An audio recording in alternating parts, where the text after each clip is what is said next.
चलो ये फिर कैंसिल ले लो। 21 का बॉम्बे, 22 का दिल्ली शेट, 20 आ रहा था, 20 आ रहा था ना। 23 का आगरा आ रहा था, हाँ। 24 का दिल्ली, 25 का चेन्नई, 26 का बॉम्बे, नहीं बॉम्बे आता है। 27 का दिल्ली, 28 का आगरा बॉम्बे, 29 का आगरा बॉम्बे चेन्नई, आगरा बॉम्बे एंड चेन्नई। क्या है वर्ड अपना, कौन सा है? सक्सेस है। बस बात कम करो, वर्ड कौन सा है? सक्सेस। चेन्नई वाला ऑप्शन ना। Number of words in which consonants appear in alphabetical order. Consonants alphabetical order में आने चाहिए, तो इन सबको एक आइडेंटिकल मान लो। याद करो, एक पर्टिकुलर ऑर्डर में आने होते हैं तो हम लोग क्या करते हैं, सबको एक टाइप का आइडेंटिकल मान लेते हैं। तो इन पांचों को मान लो एक टाइप का आइडेंटिकल। तो 5 और 2 कितने हैं? 7। तो इन 7 में से 5 एक टाइप का आइडेंटिकल है। बचे यू और ई, वो तो डिफरेंट है ही। इन पांचों को मान लो एक टाइप का आइडेंटिकल। तो 5 आइडेंटिकल एंटिटीज है, अरेंज करोगे तो बाय 5 फैक्टर लगेगा। तो बचे कितना? 7 इंटू कितना? 6, 42 आता है। कौन सा ऑप्शन हो? Bombay. Number of words in which no two C R together. Gap में भर दो ना। No two C R together, इनको हटाओ। 1 2 3 4 5, इन 5 को हटाने का 5 फैक्टोरियल, जिसमें 3 एस थे, जिसमें 3 एस है। अब इन 5 के बीच में गैप कितने होंगे? 6। 6 में से 2 गैप सेलेक्ट किए, उसमें दोनों सी को प्लेस करने का एक तरीका, उसमें दोनों सी को प्लेस करने का एक तरीका। ये नहीं है क्या? बॉम्बे भी आ रहा है। आगरा में क्या है? Number of words in which C R together but S R separated. तो सी को बांध दो, सी एस आर सेपरेटेड, तो एस को गैप में भर दे।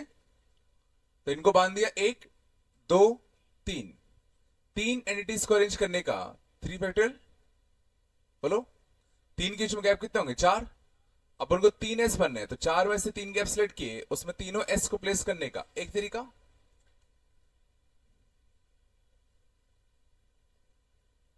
या नहीं आया? चला आगे। अब किसमें? इस वाले में गिरो क्या? क्यों? तो उसको अरेंज करने एक ही तरीका लिखा ना मैंने। अगर 3 फैक्टर लिखते तो बाय 3 फैक्टर करना पड़ता, अपने 1 ही लिखा है ना। ये नहीं आया क्या? लग तो नहीं रहा, नहीं है ना। चला आगे। 30 का, 30 का आगरा चेन्नई, 31 का, हाँ हाँ देख ले रहे। ऑल द 5 digit numbers शांत in which each successive digits exceeds its predecessor, ठीक है, and are arranged in ascending order, the 105th number does not contain the digit। शांत जाओ। तो देखना हमने क्या किया, वो सारे 5 डिजिट के नंबर्स लिखे जिसमें डिजिट्स तुम्हारे इंक्रीजिंग ऑर्डर में थे। शांत जाओ। हमने वो सारे 5 डिजिट के नंबर्स लिखे इसमें डिजिट्स तुम्हारे इंक्रीजिंग ऑर्डर में हो, और उनको असेंडिंग ऑर्डर में अरेंज कर दिया। और ये पूछा गया है तो 105वें नंबर पर कौन सा नंबर आया होता। तो पहले तो मुझे इतना बताओ, 5 डिजिट के टोटल कितने नंबर्स बनते जिसमें डिजिट्स इंक्रीजिंग ऑर्डर में हो। 5 डिजिट के टोटल कितने नंबर्स बनते जिसमें डिजिट्स इंक्रीजिंग ऑर्डर में हो। ठीक है, तो ऑब्वियसली यहां पे 5 डिफरेंट डिजिट्स का यूज करना पड़ेगा, और 0 आ नहीं सकता, क्योंकि अगर इंक्रीजिंग ऑर्डर में रखोगे और 0 आता तो 0 पहले पोजीशन पर आ जाएगा। तो 9 डिजिट्स 1 से लेके 9 में से 5 डिजिट सेलेक्ट करो, उनको असेंडिंग ऑर्डर में अरेंज करने का एक ही तरीका होगा। इस टोटल टोटल 5 डिजिट के कितने नंबर्स होते हैं जिसमें डिजिट्स तुम्हारे इंक्रीजिंग ऑर्डर में होंगे, इतने होंगे। इस लेकिन हमसे पूछा गया है कि भाई 105वें नंबर पर कौन सा होगा। चलो, तो असेंडिंग ऑर्डर में अगर अरेंज करोगे तो सबसे पहला नंबर किसका आएगा? 1 का। सबसे पहला नंबर किसका आएगा? 1 का। तो 1 से स्टार्ट होने वाले कितने नंबर्स होंगे जिसमें डिजिट्स इंक्रीजिंग ऑर्डर में हो? 1 से स्टार्ट होने वाले कितने नंबर्स होंगे जिसमें डिजिट्स इंक्रीजिंग ऑर्डर में हो? तो 1 को फिक्स कर दिया। बच्चे ये जो 4 हैं ये असेंडिंग ऑर्डर में होने चाहिए, तो इन 4 को भरने के कितने तरीके ताकि ये असेंडिंग ऑर्डर में हो? तो 1 को फिक्स कर दिया। बचे कितने? 8, 2 से लेके 9, उनमें से कोई भी 4 सेलेक्ट कर लो, उनको अरेंज करने का एक तरीका ये चला। 1 से स्टार्ट होने वाले कितने नंबर्स होंगे जिसमें डिजिट्स इंक्रीजिंग ऑर्डर में हो? तो 1 को फिक्स किया, एक तरीका। बचे इन 4 पेज को बनने के, मैंने कहा 8 में से कोई भी 4 डिजिट सेलेक्ट कर लो, उनको असेंडिंग ऑर्डर में अरेंज करने का एक तरीका आएगा। पकाया। तो 8C4 कितने आते हैं? 8, 7, 6, 5, 24, ठीक है ना? तो कितना आएगा? ठीक है, 70 आ गया ना, 70 आ गए। तो 70 तो यहां चले गए। अगला नंबर किसका आता? 2 का। 2 से स्टार्ट होने वाले कितने नंबर्स होते हैं जिसमें डिजिट्स इंक्रीजिंग ऑर्डर में होते? तो 2 को फिक्स करते। बचे कितने? 3 से लेके 9, 7। तो 7 में से कोई भी 4 डिजिट ले लो, उनको अरेंज करने का एक तरीका। तो 7C4 कितना था? 7, 6, 5, 4 बाय 6, ठीक है ना? 4 फेटल कटेगा ना, सॉरी। 7, 6, 5 बाय कितना? 3 फेटल। ये कटता 6, तो ये कितना आते? 35।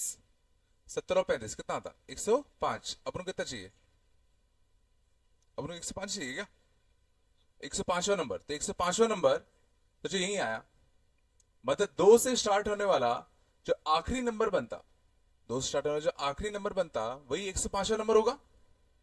तो 2 से स्टार्ट होने वाला सबसे आखिरी नंबर जिसमें डिजिट्स इंक्रीजिंग ऑर्डर में हो कौन सा होगा? 9, 8, 7, 6।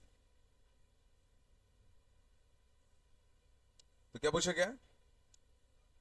Does not contain the digit. सारे आएंगे।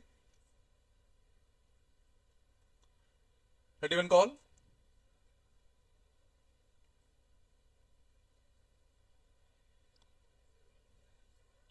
शांत जाओ। बाहर जाना है क्या? क्या हो गया? ये आया नहीं आया भाई कुछ? पक्का आगे चले? बोलो कुछ तो। 32 का ऑल। किसमें डाउट है? बॉम्बे और चेन्नई का ऐड कर दो ना, दिल्ली आ तो रहा है। बॉम्बे और चेन्नई का ऐड कर दो, दिल्ली नहीं आ रहा। बॉम्बे और चेन्नई आ गया, तुम दोनों का ऐड ही तो करना था रे। बिल्कुल आता दिल्ली। 32 कॉल। ये पक्का बन गया। चला आगे। 33 का बॉम्बे। बॉम्बे आएगा। ये तो टोटल आता है 1260। हाँ 34 का बॉम्बे। पता नहीं कि कोई कौन सा रहा? 34 में number of words in which the consonants appear in alphabetical order. अभी तो कराया था। Consonants appear in alphabetical order, सबको एक टाइप का इंटिकल मान लो। आर आर एन जी, इन सबको एक टाइप का इंटिकल मान लो। नहीं हुआ क्या? हाँ चलें आगे। क्या कैसे बताओ? पी एस, इसका शायद आंसर सेन फेटल आता है। इसका शायद आंसर है नहीं, सन फेटल आता है इसका। इसमें कोई डाउट है तो पूछो, इसमें कोई पार्ट पूछना तो बताओ। फैसला बॉम्बे वाला, number of permutations in which the letter E occurs in the first and the last portion. इसमें क्या दिक्कत है यार?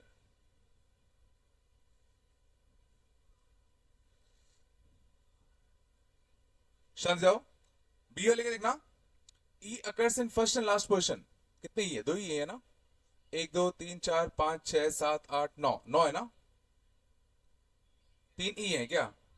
तो यहां ई फिक्स करने का एक तरीका, यहां ई फिक्स करने का एक तरीका। बचे कितने? 7। उन 7 को अरेंज करेंगे 7 फेटल, और उन 7 में 2 एन है, उन 7 में 2 एन है, बस ना, एक ई होगा, ये आएगा। तो कितना आंसर है? 5 फेटल इंटू 7 इंटू 3, 21 ऐसा आ रहा है। पहले पोर्शन में ई फिक्स करने का एक तरीका, लास्ट पोर्शन में ई फिक्स करने का एक तरीका। बच्चे बीच में कौन से? 7। उन 7 को अरेंज कर दो, उसमें 2 एन है, तो बाई 2 फेटल। नहीं आया? और किसी पार्ट में दिक्कत बताओ? पक्का क्या?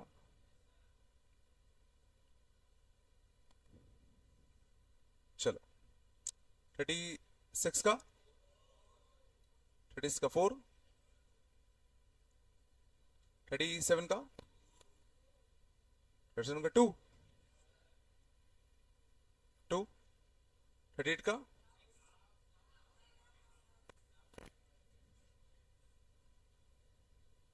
number of ways in which 6 letters can be placed in 8 boxes so that no row remains empty. शांत जाओ,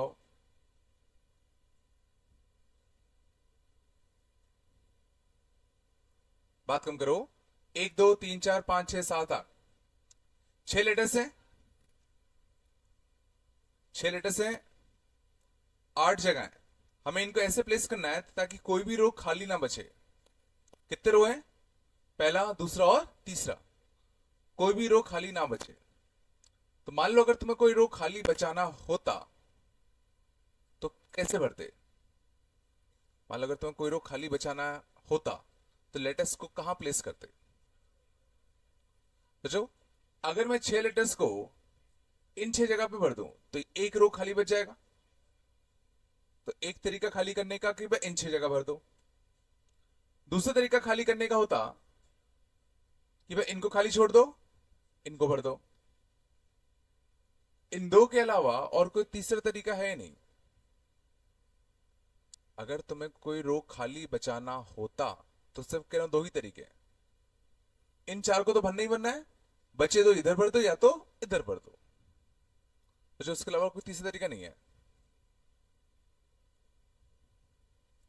लिसन में तो उसने कहा कितने तरीके हैं ताकि कोई भी रो खाली ना बचे। तो क्यों ना मैं टोटल में से वाले केस माइनस कर दूं when one row is empty. सोच लो आराम से। टोटल में से मैं वाले तरीके माइनस कर दूं जब कोई रो खाली बच जाए। तो कौन से बचेंगे? जिसमें कोई ना कोई रो भरा रहेगा। तो उसने पूछा था कि भाई कितने तरीके हैं ताकि कोई भी रो खाली ना रहे। तो हमने टोटल में से वाले केस माइनस कर दिए जब कोई ना कोई रो खाली था। ये आता नहीं आता? टोटल टोटल कितना होगा बताओ? 8 जगह 6 लोग, कितने थे? 8 से 6 इंटू कितना? 6 फैक्टर, ये टोटल होता। माइनस क्या करो बताओ? When one row is empty, one row is empty, तो एक रो को खाली करने के कितने तरीके? 2, या तो ये वाला खाली होगा या तो ये वाला। अब इसमें से कोई भी एक तरीका अपने चूज कर लिया। लेट्स सपोज ये वाला तरीका अपने चूज कर लिया कि भाई 6 लोगों को यहां भरेंगे, तो 6 लोगों को यहां भरने के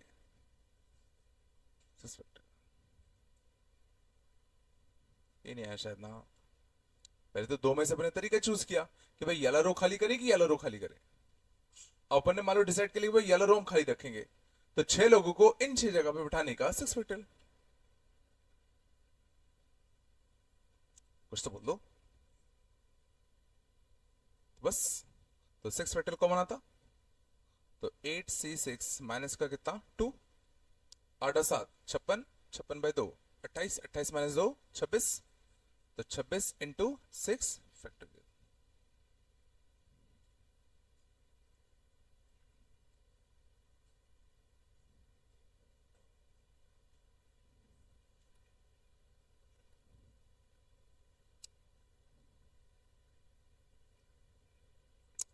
नहीं है क्या?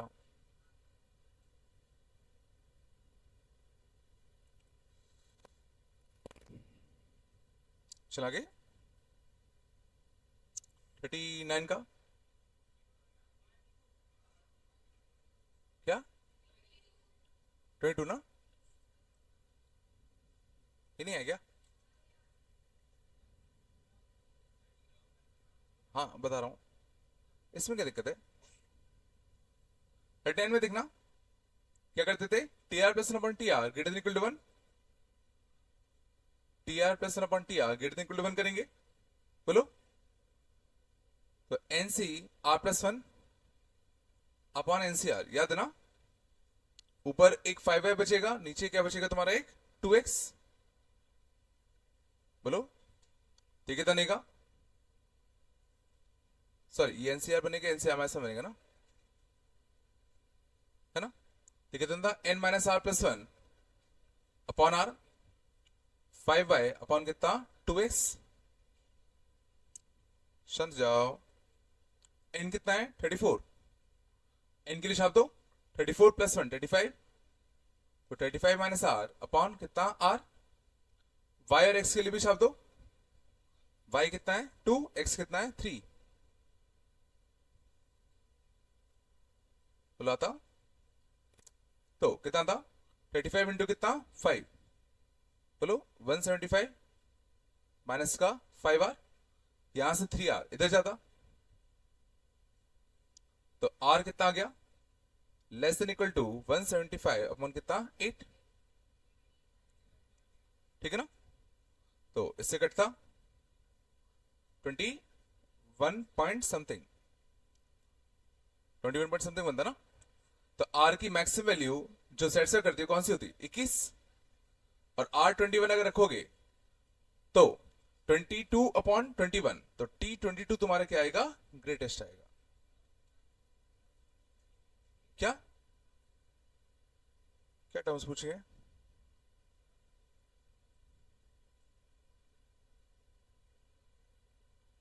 वो वही है, वो ऐसा कोई क्यों पूछेगा, द न्यूमेरिकली ग्रेटेस्ट टर्म, वही पूछा गया और क्या, 22 आएगा, बस बात नहीं, चला गए 40 का 8 आया, 48 आया नहीं आया, देख लो,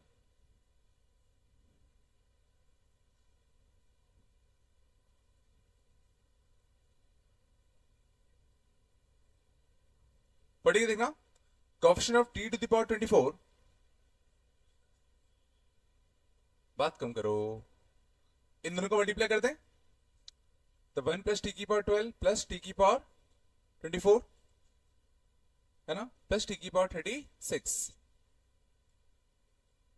ये बनता, हमें इसमें क्या चाहिए, कोएफिशिएंट ऑफ टी की पावर 24 चाहिए, हमें coefficient of t to the power 24 चाहिए, केस बनेंगे, यहां से उठाओ t की पावर 0, यहां से उठाना पड़ेगा t की पावर 24, यहां से उठाओ t की पावर 12, यहां से t की पावर 12, यहां से t की पावर 24, तो यहां से t की पावर 0, तीन केस बनते, ये आया नहीं आया, चलो पहले केस कैंसिल देखते हैं, यहां से t की पावर 0, तो टर्म कितना है 1, उसका मल्टीप्लाई यहां पे t की पावर 24 के साथ, तो t की पावर 24 बनाने के लिए तुम्हें इस पर कितना चढ़ाना पड़ेगा, सोचो 24 बनाने के लिए इस पर तुम्हें 12 चढ़ाना पड़ता, तो कितना आएगा 12c12, याद है ना, इस पे जो चढ़ाना पड़ता था एनसी वही आता था, यहां से टी की पावर 12 का कोएफिशिएंट कितना है 1। यहां से टी की पावर 12, तो इस पे कितना चढ़ना पड़ेगा 6, और इस पे 6 चढ़ाओगे तो कितना आएगा 12c6। यहां से टी की पावर 24 का ऑप्शन कितना 1।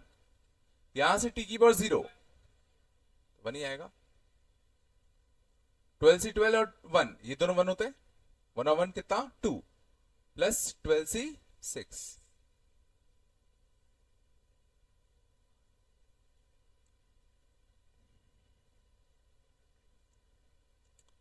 ये नहीं आ रहा क्या?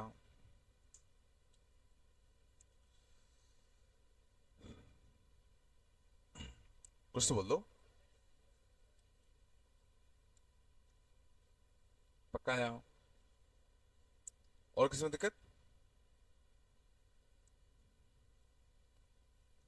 ये भी नहीं बने थे क्या? चलो कितने 80 का था, 70 के ऊपर है किसी के? 70 के ऊपर? नो 60, 60 के ऊपर 50, इसको तो बहुत अच्छा।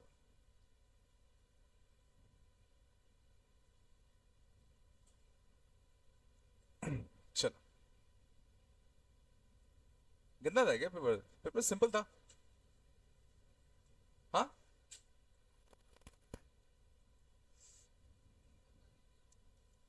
चल चले आगे।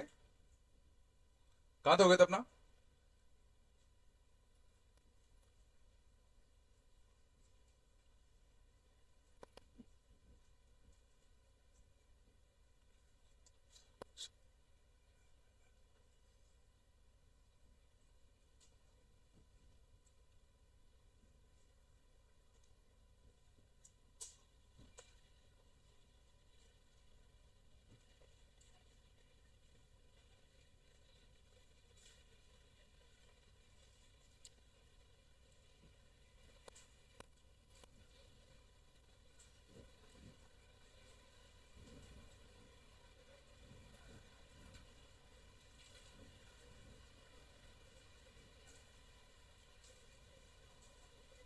चलो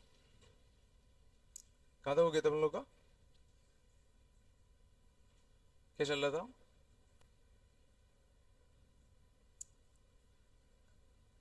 कितना हो गया था?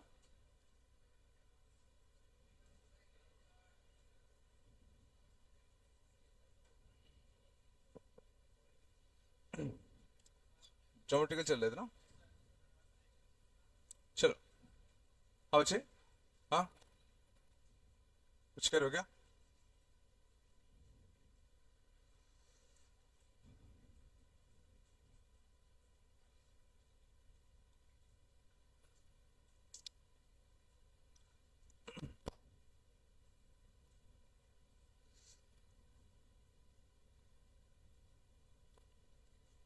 ये तुम लोग बनते हैं कि नहीं बनते, सही बताओ, सच सच बताओ। अच्छा कितने लोगों पे बनते हैं, कितने लोगों पे नहीं बनते हैं? उठा दो, इतना टेंशन क्यों ले रहे हो? सच सच बोलो। चल अब एक बार फिर से उठाओ जो नहीं बनते। अरे कुछ नहीं करूंगा।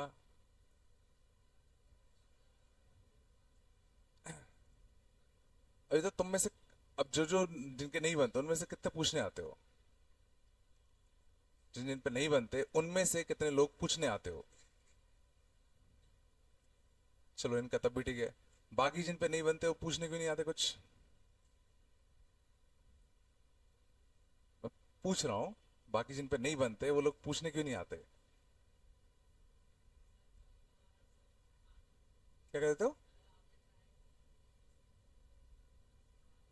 तो वो तो तुम क्या लगता है कि मतलब बिना ट्राई किया होगी क्या? तो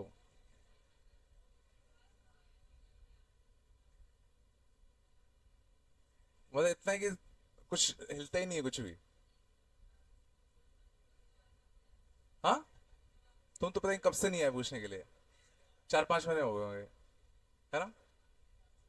तो 4-5 महीने से कुछ हिलता ही नहीं है उसमें, मतलब बिल्कुल भी नहीं आता।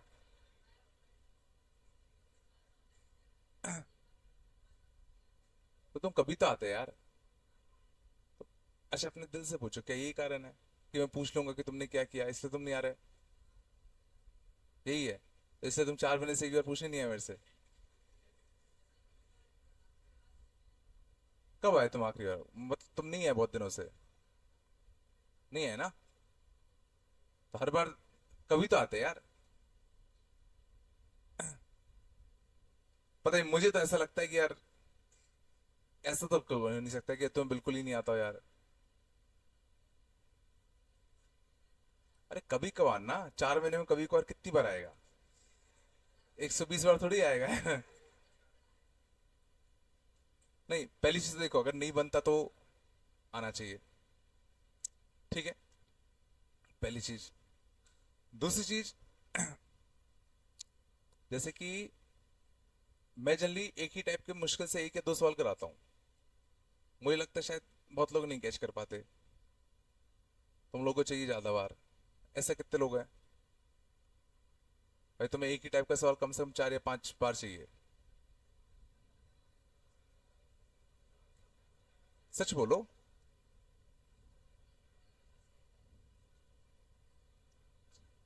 4 5 बार चाहिए।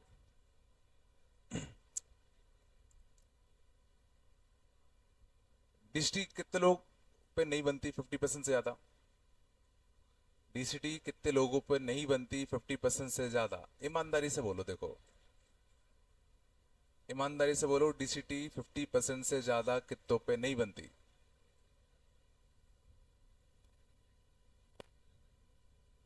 बाकी सब पे बन जाती है 50% से ज्यादा।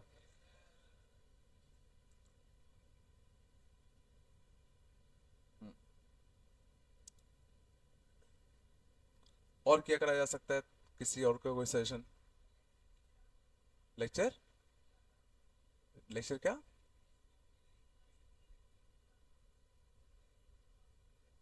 क्या बोल रहे हो लेक्चर? वो तो एक स्पेसिफिक दिक्कत होगी, मतलब इन जनरल कोई, इन जनरल क्या किया जा सकता है? हाथ उठा के कोई बोलो। इन जनरल क्या करा जाए कि तुम्हें टॉपिक आ जाए? कोई भी टॉपिक, XYZ। हाँ शांत।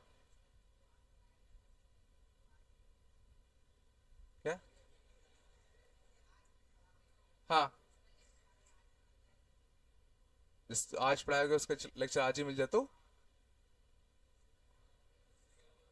उससे क्या होगा? और तो उसको तुम दोबारा देख लोगे ऐसा? हाँ, शांत जाओ। देखो वो जो तुम कह रहे हो ना, वो एक बहुत ही टेम्परेरी सॉल्यूशन है। मैं बता रहा हूँ क्यों। कि अभी तुम पे मिल रहा टाइम, तो अभी तुम यहाँ भी कर लोगे, लेक्चर भी देख लोगे, तो तुम्हें लग रहा है सब बढ़िया चलेगा। लेकिन वक्त के साथ साथ वो चीजें जल्दी जल्दी होती रहेंगी, फिर क्या करोगे? तो मैं बात कर रहा हूँ कि ऐसा क्या हो कि तुम्हें, जो अभी मान लो यहाँ पे 50% या 30% या 40% आ रहा है, वो 60 70% पहुंच जाए। शांत। क्या? क्या बोल रहा? शाम के टाइम का क्या दिमाग चलता है?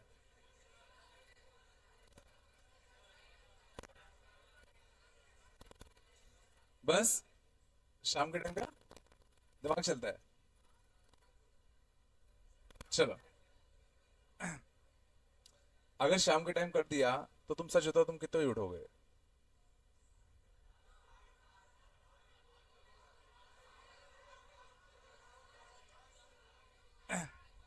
तुम शायद लगाओ 9 बजे से पहले नहीं उठने वाले तुम।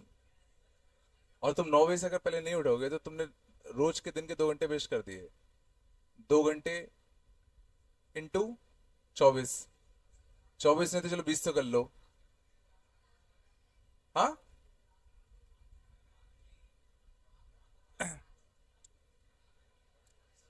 चलो बैठ जाओ, बैठ जाओ। और कोई अच्छा सॉल्यूशन? बस 1 सेकेंड, बात कम करो। क्या?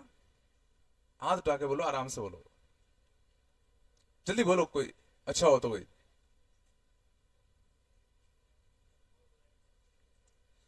अभी भी शांत जाओ। अभी बस मैं एक ही चीज पूछ रहा हूँ, तुम लोगों को डीसीटी करना है। जिन जो लोगों पे मान लो तुम लोग कह रहे हो नहीं बनता, डीसीटी करो। डीसीटी पे नहीं बने, डिस्कशन होता है, डिस्कशन में देखो, तब भी नहीं बने तो पूछो। इसके बावजूद अगर नंबर नहीं आ रहे तो फिर समझ में मतलब कुछ और सोचना जाएगा। पहले ये प्रोसेस ईमानदारी से खुद से पूछ के देखो, कर रहे हो? मतलब मुझे मत बताओ, अपने आप से पूछ के देखो। प्रॉपर लेक्चर देखो, लेक्चर में कुछ कुछ डाउट्स होंगे रहेंगे। ऐसा नहीं होगा कि तुम्हें लेक्चर पूरा पूरा आ जाए, तो उसके जो डाउट्स है वो पूछो।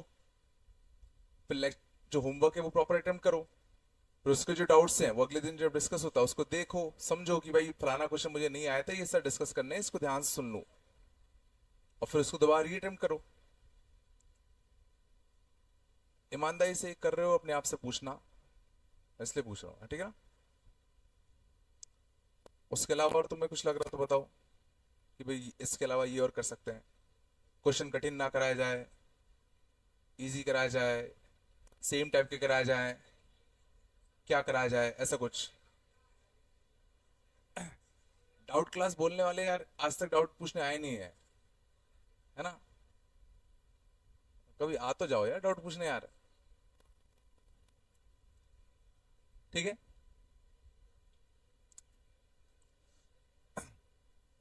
चलो चलो आगे चलते हैं, ठीक है? तुम लोगों को मैं वापस से कह रहा हूं, नए क्वेश्चन लगाने की जरूरत नहीं है। बट जो क्वेश्चन होते हैं, जो कंसेप्ट आता है, अगर तुम्हें ऐसा नहीं करना कि यार ऐसा ऐसा कर दो आ जाएगा, समझो। अगर तुम्हें बिल्कुल बारीकियां नहीं पता होंगी, आगे चीजें नहीं बनेगी, ठीक है ना? तो पूरा प्रोसेस पता होना चाहिए कि भाई हम ये कर रहे हैं, फिर ये कर रहे हैं, ये क्यों कर रहे हैं, ये क्यों कर रहे हैं, ये क्यों कर रहे हैं, ठीक है ना? भले ही डीसीटी में 20 क्वेश्चन हो, मान लो 20 से 15 कंसेप्ट है, तो 15 कंसेप्ट दो चीजें होंगी, या तो तुम कुछ तो भी करके कर दोगे, या अच्छे से समझ समझ के करो। भले ही टाइम लगे कोई दिक्कत नहीं, पर तुम्हें पता होना चाहिए कि भाई ऐसा क्यों किया, ऐसा क्यों किया, ऐसा क्यों किया। अगर गलती हो रही है उस टाइम पे होने दो। दृष्टि होती है इसलिए था कि गलती करो, लेकिन फिर जब गलती को सुधारने की भी कोशिश करो। ये नहीं मैटर करता भाई तुम एक ही टॉपिक के कितने कंसेप्ट लगा रहे हो, तुम 100 क्वेश्चन भी मैं दे दूंगा ना, तब भी तुम्हारा हाल वही रहेगा अगर तुम उसको लॉजिकली नहीं करोगे तो जितने भी कंसेप्ट डीसीटी में आते हैं कम से कम उतने तो अच्छे से समझ लो कि कोई तुमसे पूछे तो उसको एक्सप्लेन कर पाओ कि भाई इसमें ऐसा है इसलिए मैंने ऐसा किया।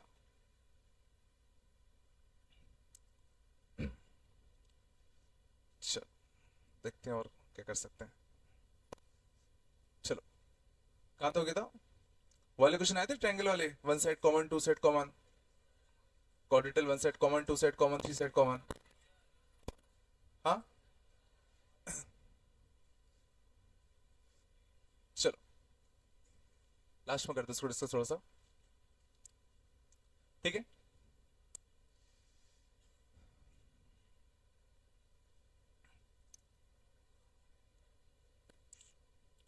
चलो आगे चलते हैं। संजय आओ,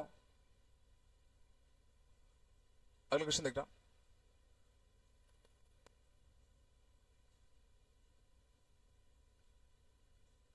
5, बात कम करो।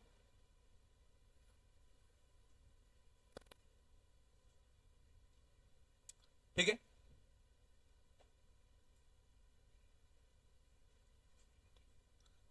6 x 6 की ग्रिड है,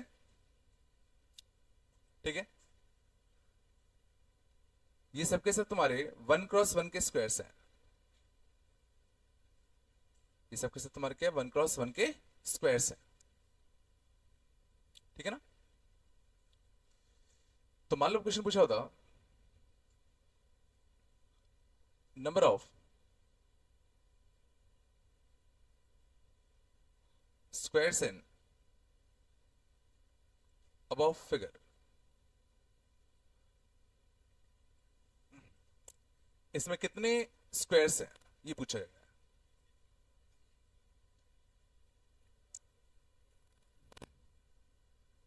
इस फिगर में कितने स्क्वायर्स हैं ये पूछा गया है।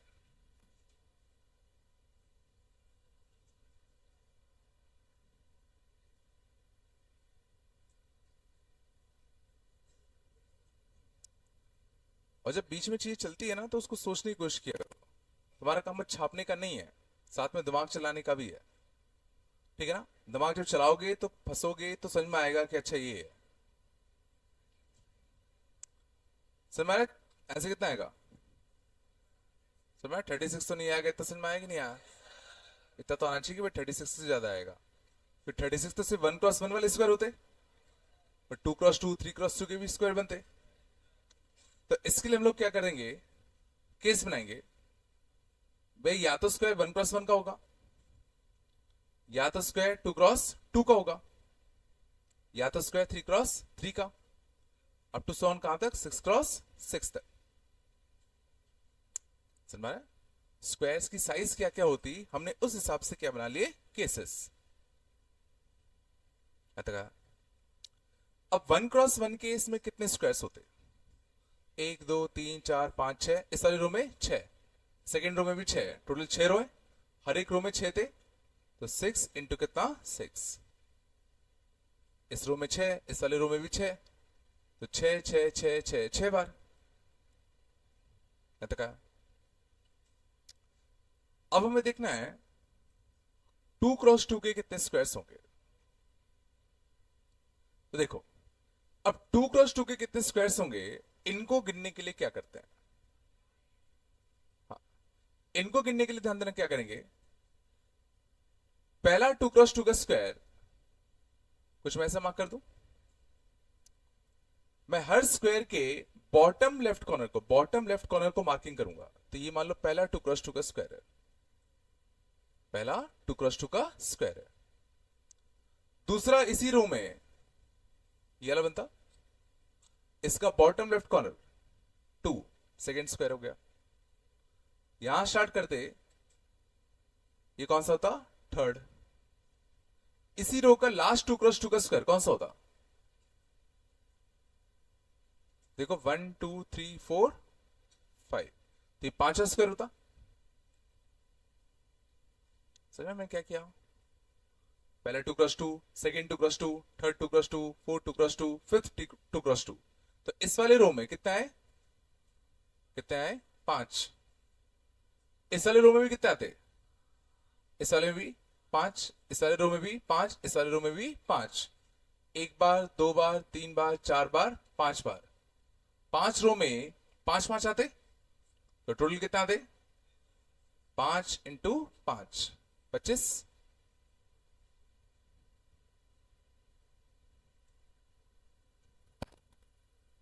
सर हमने सिंपली गिने, कुछ नहीं किया। हमने पहला 2x2 बनाया, इसको मार्किंग करी 1, दूसरा 2x2 इसको मार्किंग करी 2, लास्ट 2x2 यहां बनता, इसकी मार्किंग 1 2 3 4 5। ये आया नहीं आया? चलो 3x3 के स्क्वायर कैसे ढूंढते? तो पहला 3x3, देखो वापस से मार्किंग हटा तुम्हें। तो पहला 3x3, पहला 3x3 यहां बनता, बोलो। दूसरा 3x3 यहां बनता, आखिरी 3x3 यहां बनता। तो 1 2 3 4, ये चला पहला 3x3 यहां से, आखिरी 3x3 यहां से, 1 2 3 4। तो इन तीन से मिला के 4 आए, इन तीन में भी 4, इन तीन में भी 4, इन तीन में भी 4। तो 4 4 4 4 4 बार, तो कितने आते? 4 इंटू 4। तो शायद पैटर्न समझ में आ गया हो। 3 इंटू 3, लास्ट में 6x6 कितना बनेगा? 1 इंटू 1। सही बात है, एक ही बनेगा। पक्का? तो 1 square 2 square 3 square up to 6 square तक का सम कैसे निकालते थे? n इंटू कितना? n प्लस 1 इंटू कितना? 2n प्लस 1 बाई कितना? 6। तो ये तुम्हारे कितना आएगा? 91।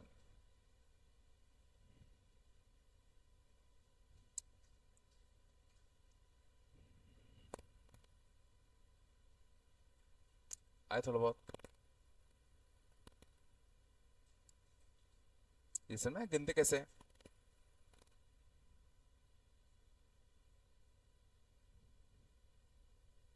आगे चलें, बोलो। चलो और बताओ, number of 1x2 size rectangles.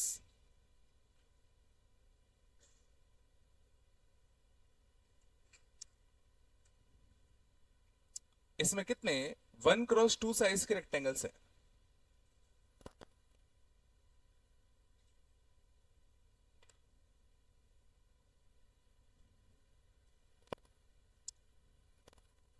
तो सिंपली गिनने की कोशिश करो।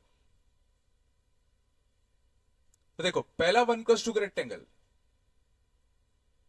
इसको कह दूं, वापस मैं बॉटम लेफ्ट कॉर्नर को मार्किंग कर रहा हूं 1, है ना। दूसरा 1x2 का रेक्टेंगल, आ रहा नहीं आ रहा? आखिरी 1x2 का रेक्टेंगल, आखिरी 1x2 का रेक्टेंगल यहां से आता, तो 1 2 3 4 5। तो इस वाले रो में कितना है? 5। इस वाले रो में भी कितना आते? 5 5 5 5। कितने रो है? 6 रो है। हर रो में कितने आते? 5। तो कितना आता? 6 इंटू 5।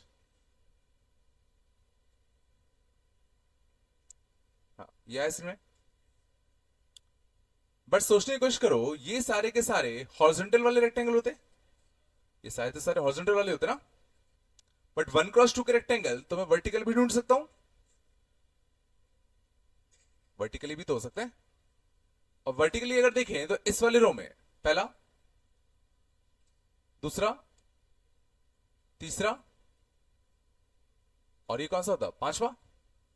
तो वर्टिकली भी 5 5 5 5, या सीधा, चूंकि ग्रॉस सर, चूंकि सर नहीं ये सिमेट्रिक है, तो सीधे इसको पलट दो, तो जितने हॉरिजॉन्टल होंगे उतने वर्टिकल होंगे, तो सीधा इंटू 2 कर दो।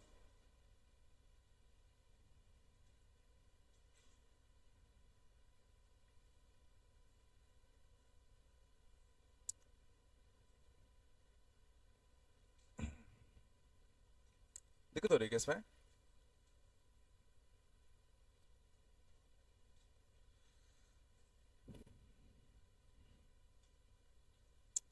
गिनना है सर में, गिनते कैसे हैं? 2x3 के बताओ कितने रेक्टेंगल होंगे? 2x3 साइज के कितने रेक्टेंगल होंगे? गिनो एक बार में सही देना।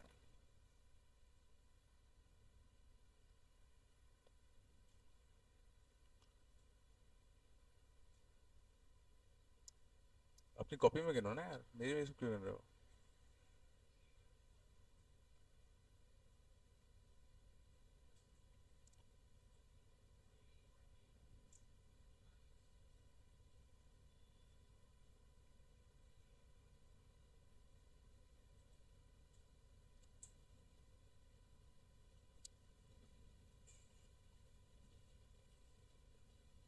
कर लिया, देखो।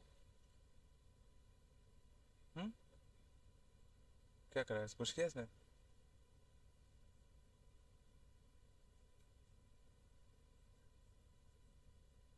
क्या है? तो फिर बात क्यों कर रहे हो? बात क्यों कर रहे हो फिर?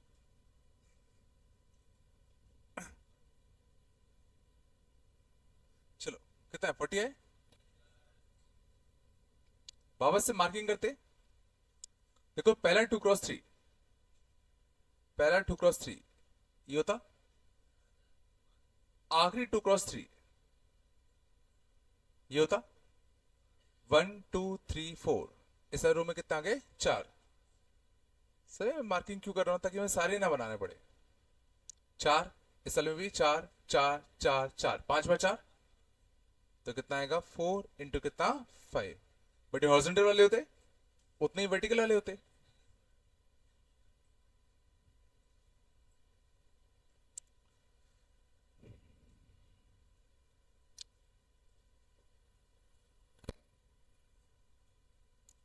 भाई कुछ बनना ही नहीं बन रहा, ये लॉजिक है। चलो अगले ना, मान लो कि मैंने पूछा होता total number of rectangles, total number of rectangles.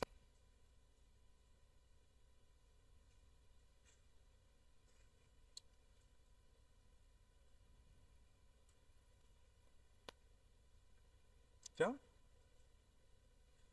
Total number of rectangles. हाँ, केस केस कैसे बनेंगे?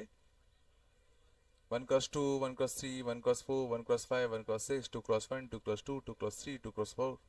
क्या केस बनेंगे? इतना समझ में आ गया हो? इतने केस कभी नहीं बनते। अगर इतने केस बन रहे हैं मतलब पक्का कोई दूसरी जुगाड़ होगी। कभी भी तुमसे 4 से ज्यादा केस सॉल्व नहीं कराए जाएंगे। अगर 4 से ज्यादा केस सॉल्व कराने जा रहे हो मतलब मैक्सिमम चांसेस है कि इसमें कोई दूसरी जुगाड़ होनी चाहिए। पहले तो समझ में आया? तो ना इसमें जुगाड़ क्या होती है, ध्यान दो अच्छे से। सना किसी भी रेक्टेंगल को अगर तुम पकड़ोगे, ध्यान देना, हर रेक्टेंगल दो चीजों से मिलकर बना है। दो हॉरिजॉन्टल वाली लाइन एंड दो वर्टिकल वाली लाइन। हर रेक्टेंगल दो चीजों से मिलकर बना है, दो हॉरिजॉन्टल लाइंस और दो वर्टिकल लाइंस। जैसे इस रेक्टेंगल केस में जो दो हॉरिजॉन्टल लाइंस थी वो ये दोनों है, और जो दो वर्टिकल लाइंस है वो ये दोनों है। अगर तुम इस रेक्टेंगल की बात करो तो ये रेक्टेंगल भी सोचो इस हॉरिजॉन्टल लाइन और इस हॉरिजॉन्टल लाइन से मिलके एंड इस वर्टिकल लाइन एंड इस वर्टिकल लाइन से मिलके बना है। पहली चीज समझ में, हर रेक्टेंगल दो चीजों से मिलकर बना है, दो हॉरिजॉन्टल लाइन एंड दो वर्टिकल लाइन। अगर मैं ये वर्टिकल लाइन सेलेक्ट कर दूं, ये वर्टिकल लाइन सेलेक्ट कर दूं, ये हॉरिजॉन्टल लाइन सेलेक्ट कर दूं और ये हॉरिजॉन्टल लाइन सेलेक्ट कर दूं, तो मैं कह रहा हूं अपना एक रेक्टेंगल फिक्स हो जाएगा। सोचो जरा, ये वर्टिकल, ये वर्टिकल, ये हॉरिजॉन्टल और ये हॉरिजॉन्टल, इन चारों से मिलकर सोचो जरा ये रेक्टेंगल फिक्स हो गया।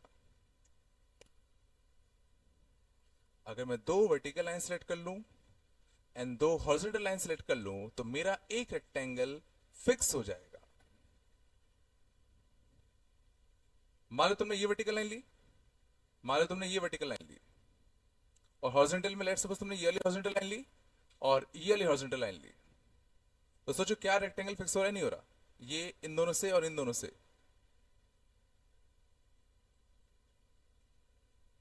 सोचो। तो अब बताओ एक रेक्टेंगल बनाने के लिए हमें क्या क्या चाहिए? एक रेक्टेंगल बनाने के लिए हमें दो वर्टिकल लाइन चाहिए एंड दो हॉरिजॉन्टल लाइन चाहिए। समझ में आ रहा है? जब तुम दो वर्टिकल एंड दो हॉरिजॉन्टल लाइन ले लोगे तो तुम्हारा रेक्टेंगल पक्का बनके तैयार हो जाएगा।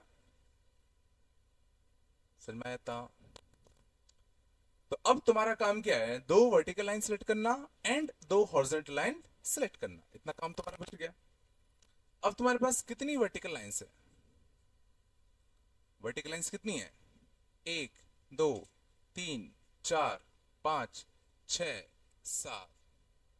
समझ में आ रहा है? 6 क्रॉस 6 के ग्रेड में हमेशा ध्यान देना नंबर ऑफ लाइंस एक ज्यादा होती है। तो 6 की ग्रेड है तो वर्टिकल लाइंस कितनी होंगी? 7। हॉरिजॉन्टल में भी 6 था तो 3, 4, 5, 6 लाइंस कितनी होंगी? 7। तो तुम्हारे पास वर्टिकल लाइंस कितनी है? 7। तुम्हें कितनी वर्टिकल लाइंस लेनी है? 2। तो 7 में से 2 वर्टिकल लाइंस लेने के कितने तरीके होते हैं? 7C2। हमें 2 वर्टिकल लाइन लेनी थी ना, तो 2 वर्टिकल लाइन लेने के कितने तरीके? 7C2 तरीके। कितने हॉरिजॉन्टल लाइंस थी? 7। अब उनको कितनी हॉरिजॉन्टल लाइंस चाहिए? 2। तो 7 में से 2 हॉरिजॉन्टल लाइन लेने के तरीके? 7C2 प्लस की मल्टीप्लाई, प्लस की मल्टीप्लाई, मल्टीप्लाई। क्योंकि अपना पूरा रेक्टेंगल कब बनता है? जब तुम ये काम भी कर लो एंड ये काम भी कर लो।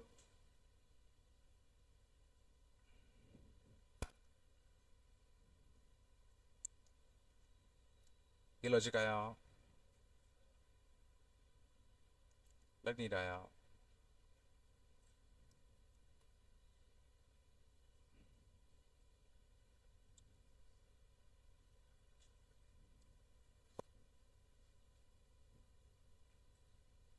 कुछ तो बोल दो, नहीं बन रहा क्या?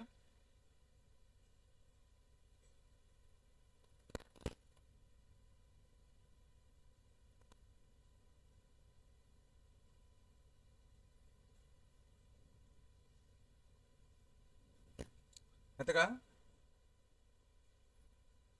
पक्का?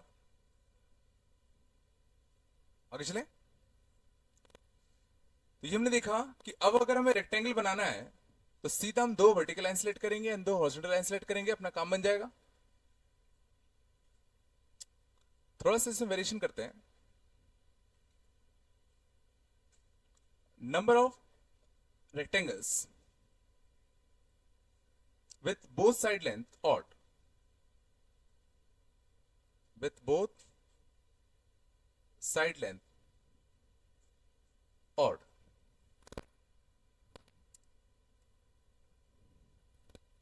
कितने रेक्टेंगल्स होंगे जिसमें दोनों साइड लेंथ ऑड हो?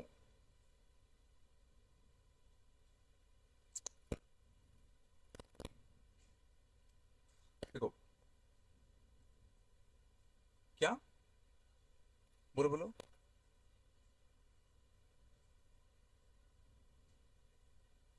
हाँ, तो every square is a rectangle. Doubt पूछोगे तो क्लियर होगा, है ना? नहीं पूछोगे तो नहीं होगा।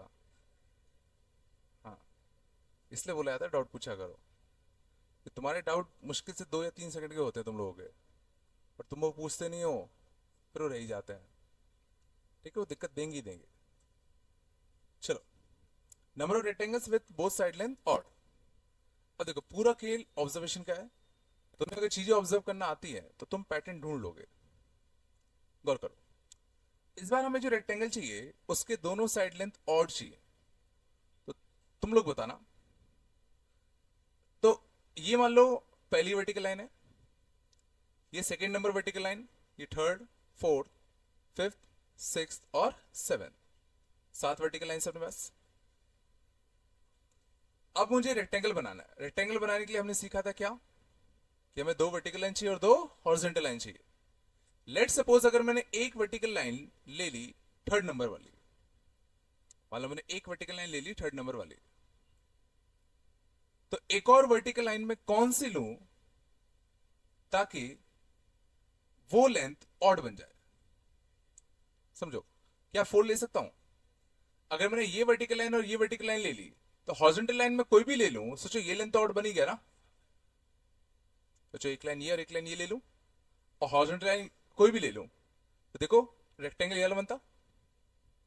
तो उसमें ये जो लेंथ आता वो ऑड आता नहीं आता? ये लेंथ 1 बन जाता ना।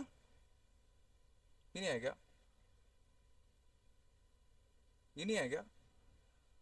अगर मैंने एक वर्टिकल लाइन ये ले ली और एक वर्टिकल लाइन ये ले ली, तो क्या ये लेंथ ऑड आता? ये लेंथ कितना बन जाएगा? 2। बट अपने को कितना ऑड चाहिए? तो अगर मैं 3 लूंगा तो वर्टिक ये लेंथ ऑड बनाने के लिए अगला कौन सा ले सकता हूं? 6 ले सकता हूं। देखिए लेंथ कितना आएगा? 3, जो कि ऑड है। तो जब मैंने एक 3 लिया तो दूसरा मैं कौन सा ले पा रहा हूं? 4 ले पा रहा हूं, 2 ले पा रहा हूं और 6 ले पा रहा हूं। समझ में आ रहा है? चलो, अगर मैंने पहली वर्टिकल लाइन 2 ली होती मान लो, तो अगली में कौन कौन सी ले सकता हूं ताकि लेंथ ऑड रहे? 3, 5 और 7। तो इससे क्या समझ में आया कि अगर हमें ये लेंथ अगर ऑड रखनी है तो मैं क्या करूं? अगर हमें ये लेंथ ऑड रखनी है तो मैं दो जो वर्टिकल लाइन है वो कैसे सिलेक्ट करूं? एक इवन पोजीशन से तो एक ऑड पोजीशन से, एक इवन पोजीशन से तो एक ऑड पोजीशन से। तो जो अगर मैं एक इवन पोजीशन वाली लाइन ले लूं और एक ऑड पोजीशन वाली लाइन ले लूं तो पक्का ये लेंथ ऑड बनेगा। सोच लो आराम से। एक इवन पोजीशन वाली लाइन सेलेक्ट करो और एक ऑड पोजीशन वाली लाइन सेलेक्ट करो, तो देखो ये लेंथ 3 बन गया। तो अब इस पे आते हैं। तो एक रेक्टेंगल बनाने के लिए हमें क्या चाहिए था? 2 vertical line and 2 horizontal lines. इस बार बताओ 2 वर्टिकल लाइंस को सिलेक्ट करने के कितने तरीके तुम्हारे पास? इस बार जो तुम्हें दो वर्टिकल लाइन सिलेक्ट करने हैं उसको सिलेक्ट करने के कितने वेज हैं? तो इस बार जो हमें दो वर्टिकल लाइन सिलेक्ट करनी है उसमें क्या करना है, एक इवन पोजीशन से उठाना है और एक ऑड पोजीशन से उठाना है। ये तो काम हो गया ना। तो इवन पोजीशन से एक लाइन उठाने के कितने वेज है? इवन पोजीशन वाली लाइंस कितनी है? 3। तो इवन पोजीशन वाली लाइन सिलेक्ट करने के, इवन पोजीशन वाली लाइन सिलेक्ट करने के कितने तरीके हैं? 3C1। ऑड पोजीशन वाली लाइन सिलेक्ट करने के तरीके हैं 4C1। इसलिए मैंने क्या किया, मैंने एक इवन पोजीशन वाली लाइन सिलेक्ट करी और एक ऑड पोजीशन वाली लाइन सिलेक्ट करी। तो इससे हमने ये कंफर्म कर दिया कि भाई ये वाला लेंथ तो ऑड हो गया, बट हमें ये वाला लेंथ भी ऑड चाहिए। उसके लिए क्या करें, ये वाला लेंथ ऑड कैसे करें? Same process. तो सेम प्रोसेस सोचो, अभी भी सोचो, ये 1 2 3 4 5 6 और 7। तो अगर हमें ये लेंथ भी अगर ऑड करना है तो एक ऑड से उठाओ तो एक इवन पोजीशन से उठाओ। अभी भी 4 ऑड पोजीशन है और 3 इवन पोजीशन है। तो 2 हॉरिजॉन्टल लाइन सिलेक्ट करने के, 4 ऑड में से एक ऑड वाली लाइन और 3 इवन में से एक इवन पोजीशन वाली लाइन।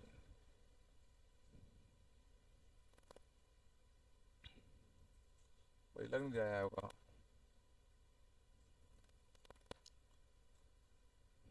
समझ में आया कि अगर हमें लेंथ को ऑड करना है तो एक इवन पोजीशन वाली लाइन उठा लो और एक ऑड पोजीशन वाली लाइन उठा लो।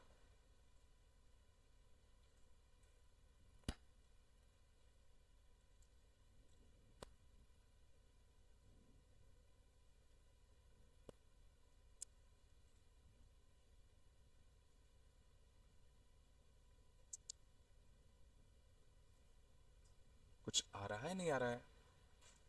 लग तो नहीं आ रहा है, नहीं आ रहा ना।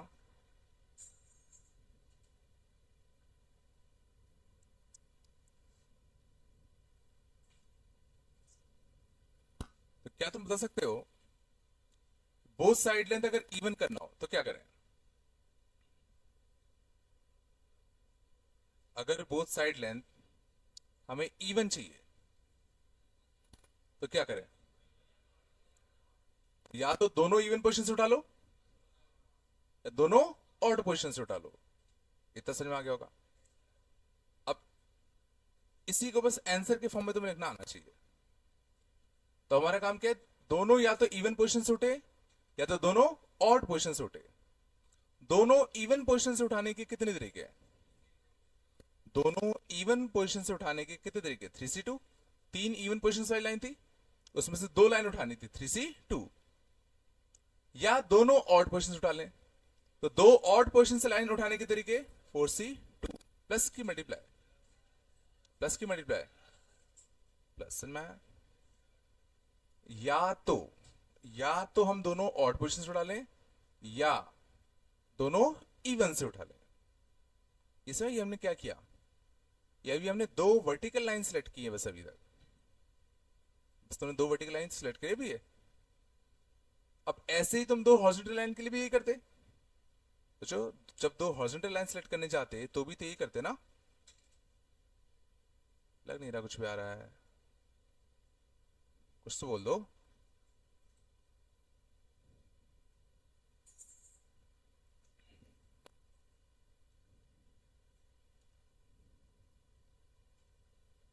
नहीं है क्या?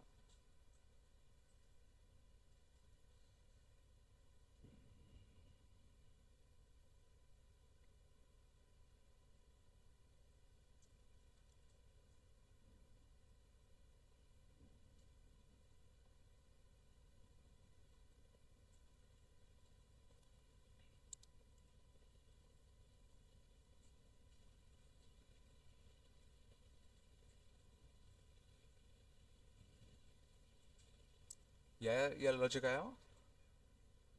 ठीक है। तो रेक्टेंगल्स काउंट करना, स्क्वायर्स काउंट करना, टोटल रेक्टेंगल्स कितने होंगे, है ना। ऑड साइड लेंथ वाले रेक्टेंगल कैसे बनेंगे, इवन साइड लेंथ वाले रेक्टेंगल कैसे बनेंगे, थोड़ा बहुत आया ना। आगे चलें, इसको हटा दो क्या?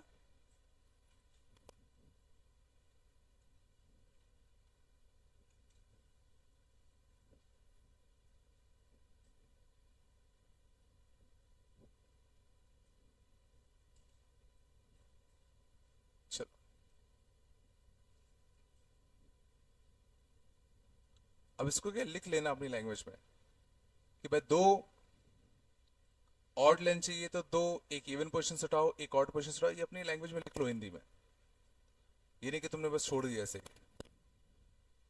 ठीक है, आगे चलते हैं, आगे लिखना।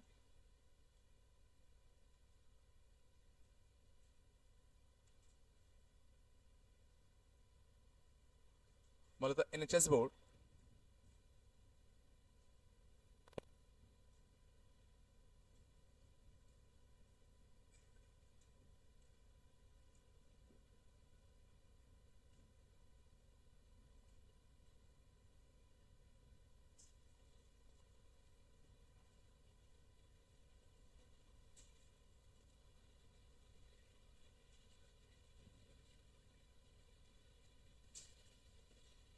चलो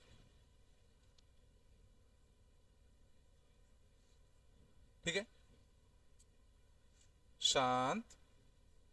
मेरे को पूछो तो कितने स्क्वायर्स होंगे?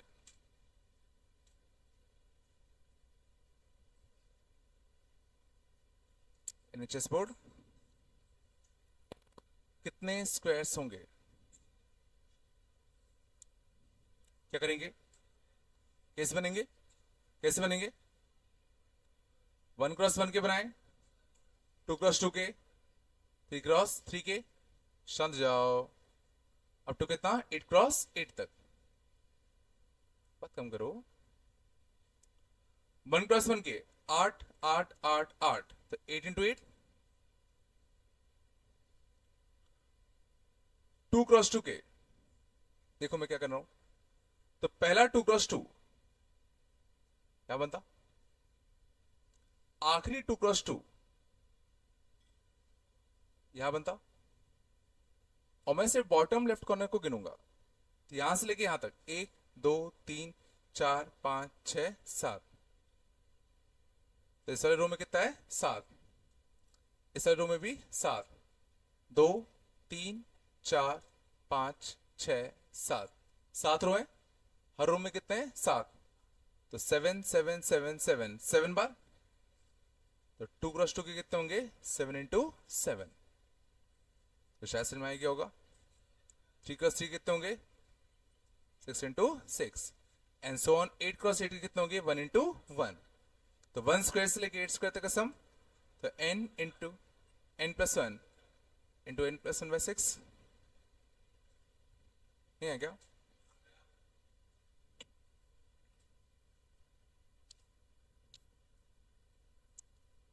पक्का?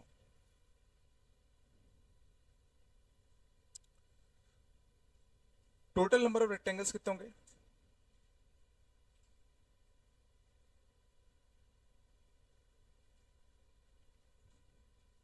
टोटल नंबर ऑफ रेक्टेंगल्स कितने होंगे?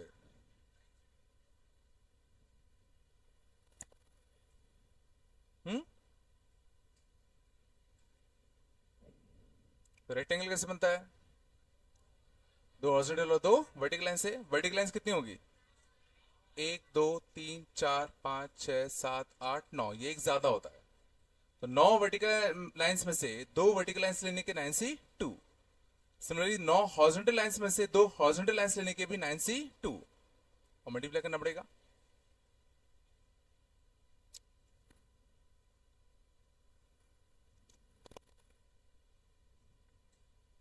चलो यहां तक आया?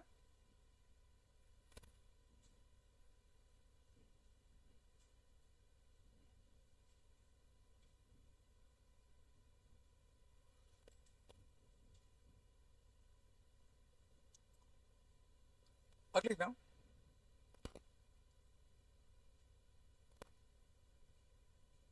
number of ways to select two 1 × 1 squares. Number of ways to select two 1 × 1 squares such that they have exactly one side common.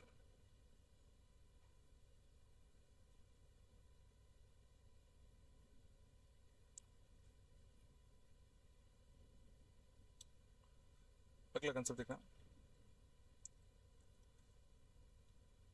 Number of ways to select two 1x1 squares. इस बार हमें दो 1x1 के square select करने हैं और वो दोनों स्क्वायर ऐसे होने चाहिए ताकि उनमें एग्जैक्टली एक सेट कैसा हो, कॉमन हो।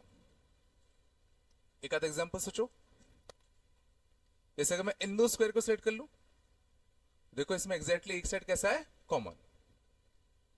अगर मैं इन दो को सिलेक्ट कर लूं तो इनमें देखो एग्जैक्टली एक सेट कैसा है, कॉमन। तो ऐसे तुम्हें बताना है कि कितने 1x1 स्क्वायर के पेयर होंगे जिनमें एग्जैक्टली एक सेट कॉमन होगा।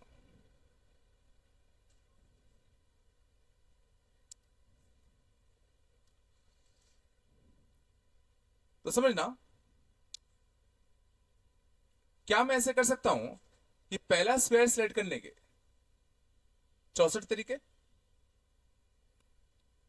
पहला स्क्वायर सिलेक्ट करने के 64 वेज, बोलो है ना। अब पहला स्क्वायर मान लो कोई भी आ गया, पहला स्क्वायर मान लो कोई भी आ गया, तो अगला स्क्वायर लेने के कितने तरीके, अगले स्क्वायर को लेने के कितने तरीके, सोचो, ताकि एग्जैक्टली एक सेट कॉमन आए। 4। इस समय दिक्कत क्या आएगी, दिक्कत क्या आ रही है कि अगर तुमने पहला स्क्वायर कॉर्नर वाला ले लिया होता तो सेकंड स्क्वायर को लेने के कितने ऑप्शन होते, 2। अगर तुमने पहला स्क्वायर साइड वाला ले लिया होता तो सेकंड स्क्वायर को लेने के कितने ऑप्शन होते, 3। और अगर तुमने पहला स्क्वायर बीच में ले लिया होता तो सेकंड स्क्वायर को लेने के कितने ऑप्शन होते, 4। तो क्या करना पड़ेगा, केस बनाने पड़ेंगे। केस क्या बनाते कि पहला स्क्वायर जो हम ले रहे हैं या तो कॉर्नर का हो या तो वो साइड का हो जो कॉर्नर नहीं है या तो बीच का हो। 3 केस बनते। इसमें 3 केस ऐसे वाले क्यों बनाए, पहला कॉर्नर में स्क्वायर सिलेक्ट करने के कितने तरीके, पहला स्क्वायर सिलेक्ट करने के जो कि कॉर्नर का हो कितने तरीके, 4। कॉर्नर का स्क्वायर सिलेक्ट करने के तरीके 4। अब जैसे तुमने ये 4 लिखा, क्या हो चुका है, एक कॉर्नर का स्क्वायर तुम सिलेक्ट कर चुके हो। अब लेट सपोज कोई भी होता, अब अगले स्क्वायर को लेने के कितने ऑप्शन होंगे, 2। ये चला, ये आया नहीं आया, पहला स्क्वायर लेने के तरीके 4, फिर दूसरा स्क्वायर लेने के 2 ऑप्शन होते नहीं। अगले का आंसर बताओ, साइड का स्क्वायर लेने के तरीके, साइड वाले स्क्वायर लेने के देखो 1 2 3 4 5 6, 6 इधर 6 इधर 6 इधर 6 इधर, तो 6 4 24। तो साइड वाला स्क्वायर लेने के तरीके 24। अब जैसे तुमने 24 लिखा, तुमने एक साइड वाला स्क्वायर सिलेक्ट कर लिया, साइड वाला स्क्वायर सिलेक्ट कर लिया। अब दूसरा स्क्वायर सिलेक्ट करने के कितने ऑप्शन तुम्हारे पास, दूसरा स्क्वायर सिलेक्ट करने के कितने ऑप्शन है, 3। ये नहीं आ रहा क्या, तो टोटल 64 स्क्वायर्स होते, जिसमें से 24 और 4 28 जा चुके हैं, तो बचे कितने, 36। तो बीच में कितने स्क्वायर्स होंगे, 36। बीच में कितने स्क्वायर्स होते, 36। ऐसे देख लो 1 2 3 4 5 6, फिर 6 6 6 6 6 6 बार 36। और अगर तुमने बीच वाला कोई स्क्वायर सिलेक्ट कर लिया तो अगला स्क्वायर सिलेक्ट करने के कितने तरीके से, 4।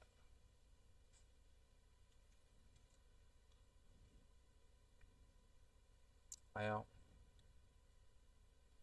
लेकिन ध्यान देना इसमें एक बाई 2 होगा, गौर करना। बाई 2 इसलिए क्योंकि मैं कह रहा हूं इसमें हर केस 2 बार आया होगा, समझते हैं। ये जो 2 स्क्वायर्स का सिलेक्शन है, मैं कह रहा हूं 2 बार आया होगा। एक बार आया होगा इसमें, जब सोचो तुमने कहा कॉर्नर का कोई भी एक आ जाए, कॉर्नर का कोई भी एक आ जाए, तो हो सकता है ये वाला आ जाए। और इसके बगल में कितने ऑप्शन थे, 2 ऑप्शन थे, तो हो सकता है ये वाला सिलेक्ट हो गया हो, तो इन 2 का पेयर एक बार आ गया। अगली बार सोचो, जब हमने साइड में से 24 में से एक स्क्वायर लिया, साइड के जो 24 स्क्वायर थे उसमें से एक लिया, तो हो सकता है पहले मैंने इसको लिया हो और फिर मैंने कहा इसके बगल में 3 ऑप्शन है, कोई भी आ जाए, तो हो सकता है ये आ जाए। तो एक ही पेयर सोचो यहां भी काउंट हो गया और यहां भी काउंट हो गया,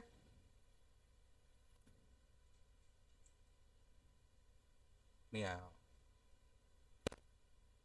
सोचो ये वाला पेयर भी 2 बार आया होगा, कहां का? जब तुम साइड के स्क्वायर ले रहे थे तो हो सकता है पहले तुमने इसको ले लिया हो और इसके बगल में कितना ऑप्शन 3, तो मान लो ये आ जाए, एक बार वहां आ गया। दूसरे जब तुमने बीच में से 36 में से एक स्क्वायर लिए थे, तो बीच के 36 में से एक स्क्वायर लिए तो हो सकता है ये वाला आ गया हो, और इसके बगल में कितने ऑप्शन थे 4, हो सकता है ये वाला आ गया हो। मीन्स हर पेयर सोचो 2 2 बार आएगा, और चूंकि हर पेयर 2 2 बार आ रहे थे तो आधे लेने अपन को, नहीं आया होगा,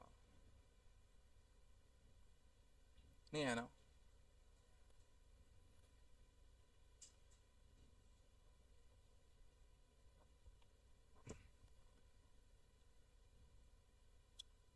पहला तरीका आया,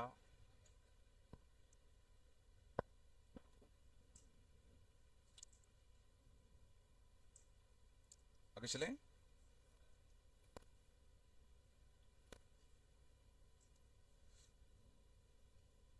यह दूसरा तरीका देखना, बिल्कुल टोटल नंबर ऑफ 1 × 2 के जितने रेक्टेंगल्स होंगे,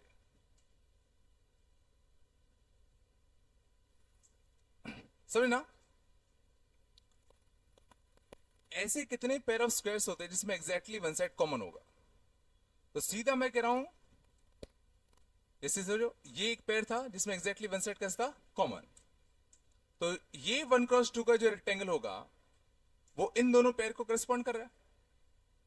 तुमने कहा कि सर ये 2 स्क्वायर ऐसे जिनमें एग्जैक्टली वन साइड कॉमन है, तो मैंने कहा ये 1 × 2 वाला रेक्टेंगल ले लो। सोचो तो कितने ऐसे पेयर ऑफ स्क्वायर्स होंगे जिसमें एग्जैक्टली वन साइड कॉमन होगा। तो मैं कह रहा हूं जितने 1 × 2 के रेक्टेंगल तुम ढूंढ सकते हो, जितने तुम 1 × 2 के रेक्टेंगल ढूंढ सकते हो उतने तुम्हें पेयर मिल जाएंगे। तो जो हर 1 × 2 के रेक्टेंगल के करस्पॉन्डिंग तुम्हें एक पेयर मिल जाएगा, हर 1 × 2 के रेक्टेंगल के करस्पॉन्डिंग तुम्हें एक पेयर मिल जाएगा। तो जितने 1 × 2 के रेक्टेंगल्स होंगे उतने ही सोचो तुम्हें स्क्वायर के पेयर्स मिल जाएंगे। अब कितने 1 × 2 के रेक्टेंगल्स होंगे, तो उसके लिए अपन गिन लेते थे। तो वापस से बॉटम लेफ्ट कॉर्नर, तो पहला 1 × 2, आखिरी 1 × 2, तो 1 2 3 4 5 6 7, इस वाले रो में कितने हैं 7, सेकेंड रो में भी 7, थर्ड रो में भी 7, कितने रो है 8। तो हर एक रो में 7 हैं और कितने रो हैं 8 रो हैं, बट ये वर्टिकल वाले होते हैं, सॉरी हॉरिजॉन्टल वाले होते हैं, सेम उतने ही वर्टिकल वाले होते हैं। टोटल 1 × 2 के रेक्टेंगल्स कितने होंगे, तो पहले रो में 7, दूसरे रो में 7, तीसरे रो में 7, आठों रो में 7 7 7 7 7 7 7 8 बार। और ये कौन से वाले थे हॉरिजॉन्टल वाले, और उतने ही तो वर्टिकल वाले भी होते। ये नहीं आ रहे क्या? हाँ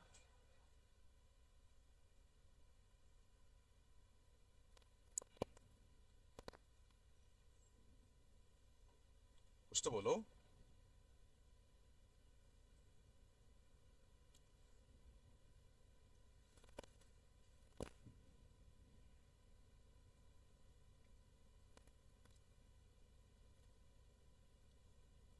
तक आया,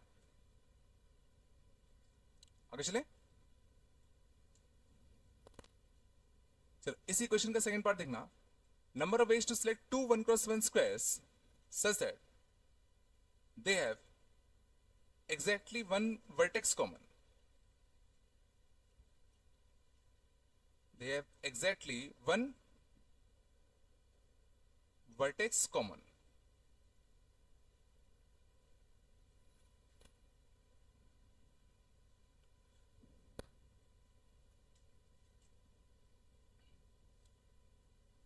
कितने 1 × 1 के स्क्वायर होंगे ताकि उनमें एग्जैक्टली एक वर्टेक्स कॉमन आए। एग्जांपल देखो,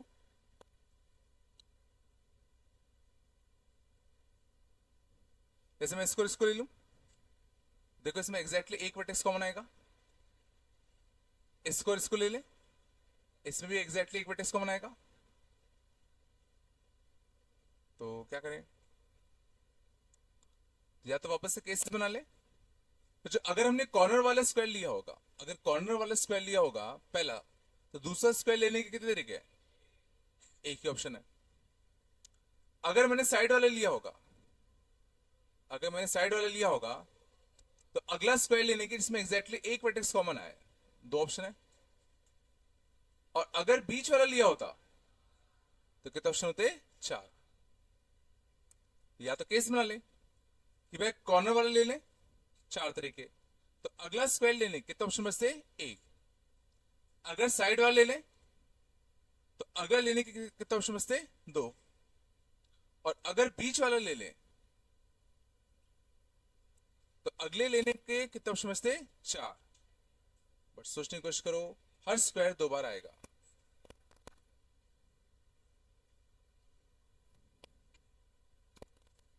अब तो आना चाहिए थोड़ा बहुत,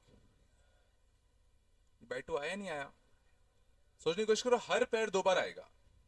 कोई एक पैर पकड़ लो, जैसे यार देखो, एक बार तो ये तब आया होता जब 24 में से एक स्क्वायर लिया अपने साइड में और उसके बगल में दो ऑप्शन थे, तो ये तब आ गया होगा। एक बार जब 36 में से एक स्क्वायर लिया तब ये आ जाता, अब इसके बगल में कितने ऑप्शन होते, चार, तब ये आ जाता। हर पैर सोचो दो दो बार आया होगा,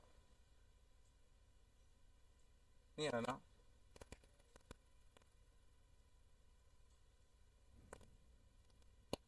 समझ में नहीं आता क्या,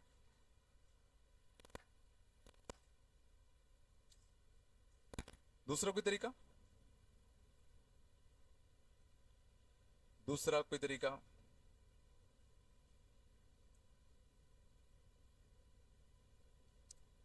दूसरा तरीका सोचने की कोशिश करो, दिख रहा है अच्छा खासा।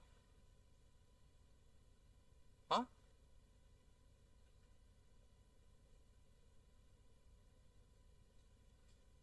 तो जो मैं एक 2x2 का स्क्वायर ले लूं, मैं एक 2x2 का स्क्वायर ले लूं, और हर 2x2 के स्क्वायर में तुम्हें दो ऐसे पैर मिलेंगे, पहला पैर और दूसरा पैर, इसमें एग्जैक्टली एक वर्टेक्स कैसा होगा, कॉमन।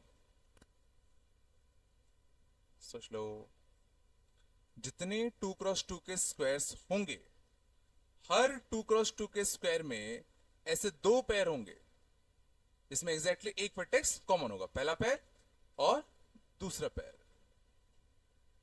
तो इसका आंसर मैं इंडायरेक्टली कह सकता हूं, equal to twice of total number of 2x2 squares, total number of 2x2 के स्क्वायर्स। सोच लो आराम से भाई, जितने 2x2 के स्क्वायर्स होंगे उसके दुगने पैर तुम्हें मिलते, जिसमें एग्जैक्टली वन वर्टेक्स कैसा होगा, कॉमन। और 2x2 के स्क्वायर शायद अपन ने गिने थे, 2x2 के स्क्वायर, अच्छा 2x2 के स्क्वायर कितने थे, 49। तो 49 इंटू कितना, 2, मतलब कितना, 98।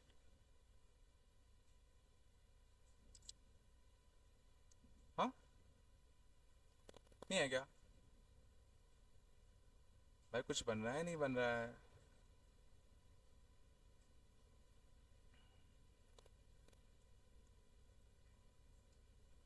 समझ में नहीं आ रहा क्या, दिक्कत आ रही क्या, पक्का है, थोड़ा समझ में आया? सोचना कैसे है, आगे चले।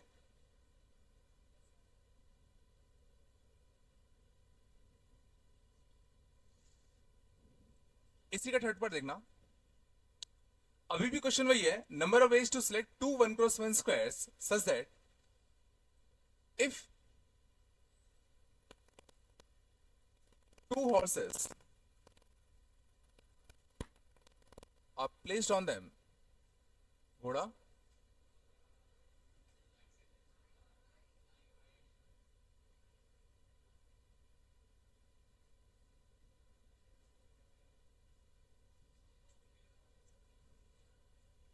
ऐसे, तो कोचिंग को भी एजुकेशनल इंस्टीट्यूशन कहते हैं, और अपन कोचिंग कहते हैं, कुछ नहीं, समझ में नहीं आ रहा क्या हॉर्स से? नाइट समझ में आया था?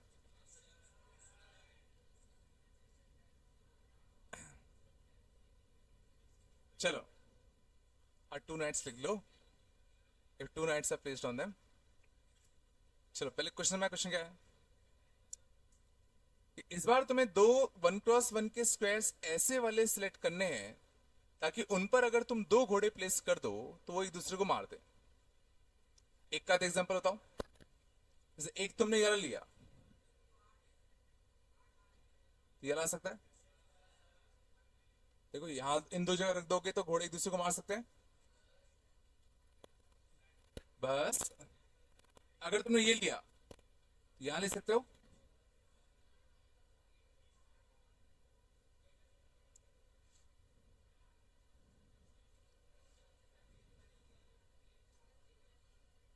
देखो केस बनाने जाओगे तो शायद समझ मारोगे, इससे बहुत दिक्कत आएगी। इस बार कॉर्नर की नहीं, यहां भी रखोगे तो भी दिक्कत आएगी। तो बेहतर होगा कुछ इस वाले तरीके से सोचने की कोशिश करो। तो ऐसा कौन सा फिगर में सोचूं ताकि उसमें कुछ फिक्स नंबर ऑफ पोजिशंस मुझे मिल जाए। कितना? 3 into 3? 3 into 3 देखें कि 2 into 3 देखें? बिल्कुल देखना। बस बात कम करो। मैं कह रहा हूं जैसे ये दो पोजीशन थी, ये दो पोजीशन मुझे मिल जाती अगर मैं ये वाला 2x3 का रेक्टेंगल ले लूं। अगर मैं ये 2x3 का रेक्टेंगल ले लूं, शांत जाओ। तो इस 2x3 के रेक्टेंगल में दो ऐसी पोजीशंस है, दो ऐसे पेयर्स हैं जहां पर अगर मैं घोड़े प्लेस करूं तो एक दूसरे को मार सकते हैं। पहला ये दोनों, दूसरा ये दोनों। सोच लो। मान लो तुमने कहा कि सर ये वाला केस कब आएगा, जब घोड़े यहां और यहां प्लेस करें। तो जब सर तुम 2x3 का रेक्टेंगल ऐसा ले लेते, बचो अगर एक घोड़ा यहां रखते एक घोड़ा यहां रखते तो एक दूसरे को मार सकते थे। तो ये वाला केस कब आता है, जब तुम ये वाला 2x3 वाला रेक्टेंगल सिलेक्ट करते। और इसमें भी देखो दो पोजीशन आएंगी। सोच लो। तो क्या लिखो इसका आंसर? तो कितने ऐसे पेयर ऑफ स्क्वायर्स हैं? तो जितने 2x3 के रेक्टेंगल्स हैं, total number of 2x3 size rectangles. और समय हर रेक्टेंगल में तुम्हें से दो पेयर मिलेंगे। हर रेक्टेंगल में तुम्हें से दो पेयर मिलेंगे।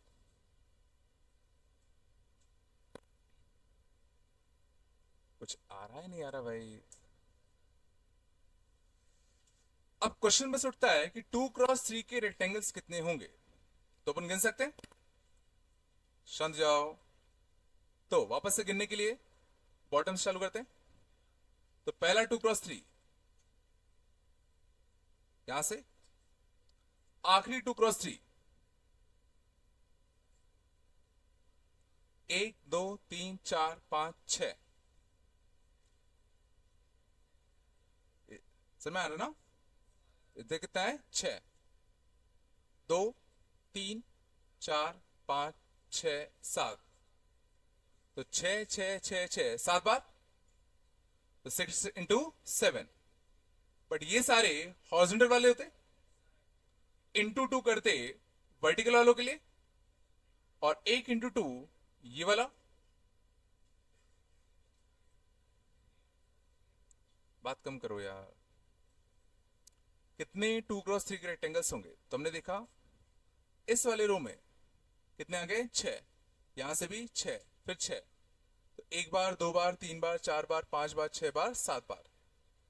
तो 6 6 6 6 7 बार हॉरिजॉन्टल वाले, उतने ही वर्टिकल वाले, और 1 into 2 ये वाला।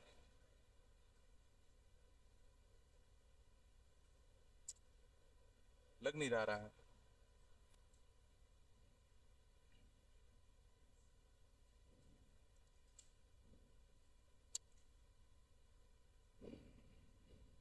दिक्कत आ रही है क्या?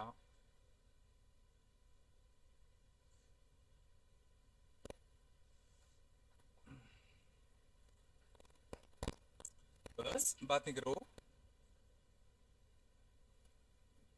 चल आगे, लॉजिक आया। चल अगले लिखना, बात कम करो।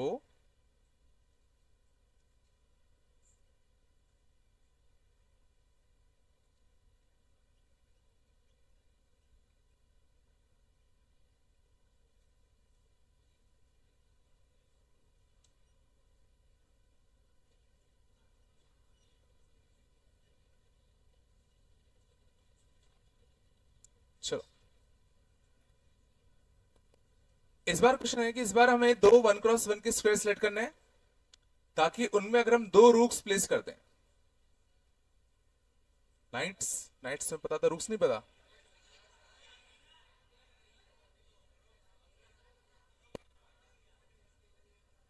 चलो, हाँ हाथी को कहते हैं जो यहां बैठता है।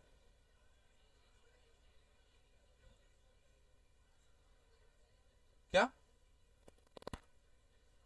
बस आराम से, ठीक है। तो तुम्हें दो 1x1 के स्क्वायर सेलेक्ट करने हैं, ताकि उसमें अगर तुम दो रूक्स को प्लेस कर दो तो एक दूसरे को मार दे। तो रूक्स पता है ना कैसे चलता है, सीधा सीधा।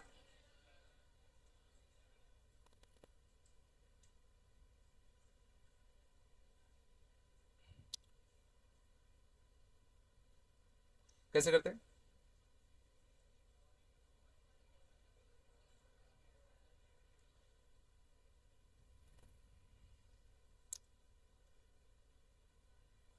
तो देखना इसके लिए मैं क्या कर रहा हूं, शांत। वैसे ना पहला स्क्वायर लेने के कितने तरीके, 64। मैं कह रहा हूं पहला स्क्वायर तुम कोई भी ले लो, 64 तरीके।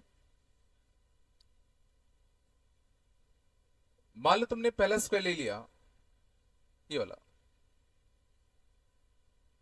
तो अब सेकंड स्क्वायर को लेने के कितने ऑप्शन होंगे तुम्हारे पास?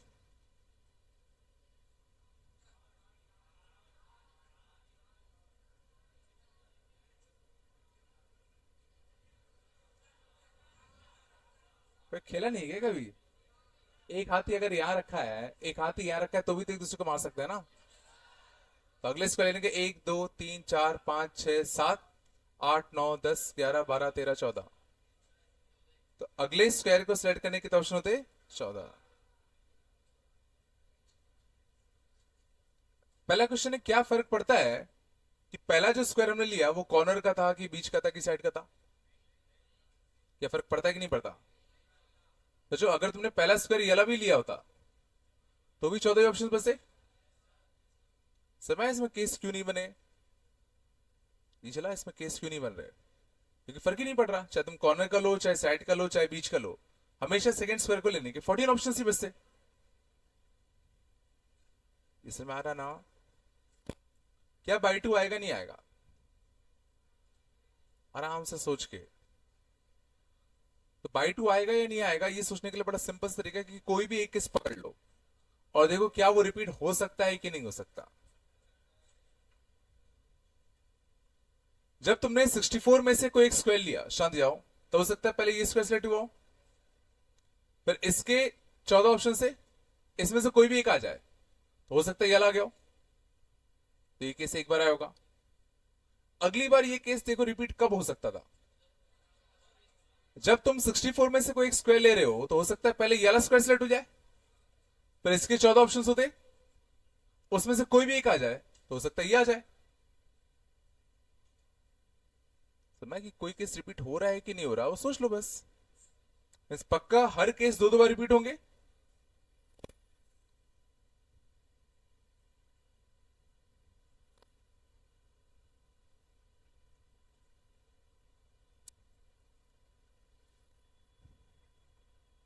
नहीं आ रहा ना? कहता हूं,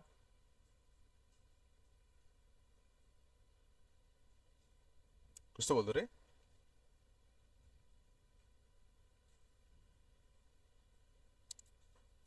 चलो,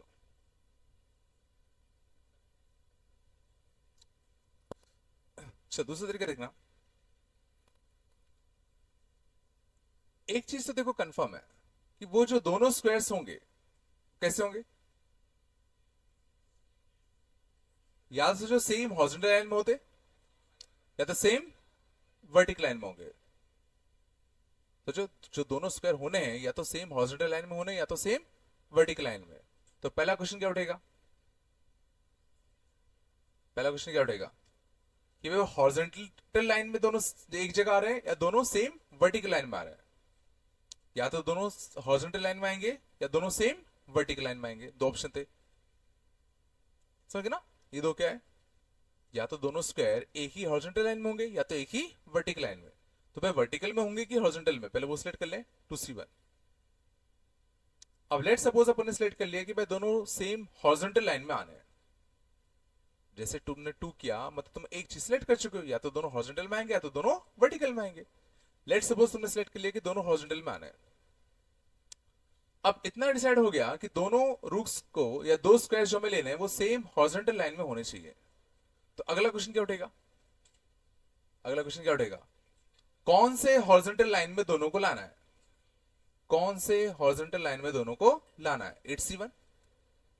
तो जैसे तुमने 8C1 लिखा क्या हो चुका है, तुम एक हॉरिजॉन्टल लाइन सिलेक्ट कर चुके हो जहां पे हमें दोनों को लेना है। तब ये फिक्स हो गया कि भाई दोनों को इसी वाले हॉरिजॉन्टल लाइन में लेना है। तो फिर क्वेश्चन क्या उठेगा, इन 8 में से कौन से दो स्क्वायर लेने हैं, इन 8 में से कौन से दो स्क्वायर लेने हैं। 8C2।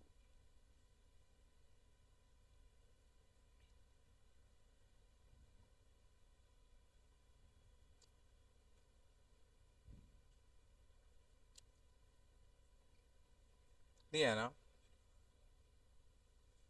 कुछ तो बोल दो भाई, बन रहा है ना।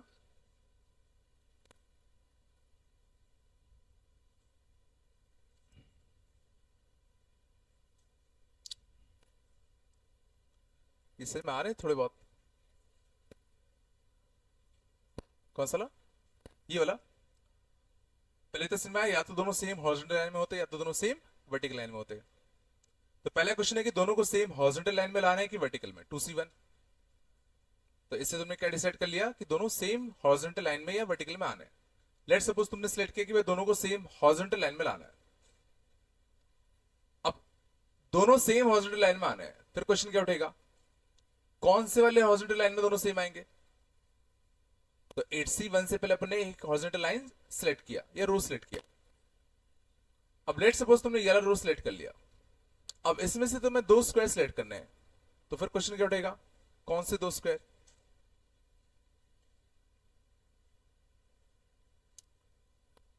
लग नहीं रहा कुछ भी आ रहा है,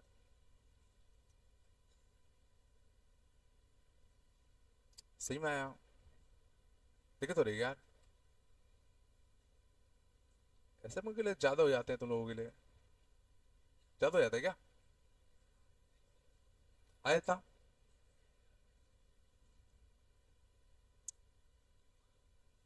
चलो सीखे थे।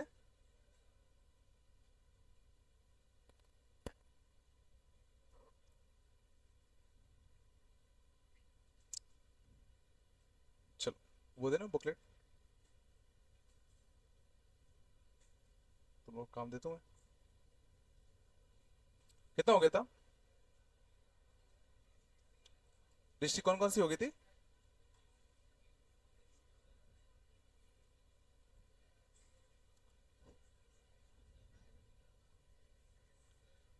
कौन कौन सी हो गई थी बताओ। DST 7 के मैंने कुछ क्वेश्चन दे दिए थे ना, DST 7 पूरी कर लो, DST नंबर 7 पूरी कर लो, कर लोगे ना।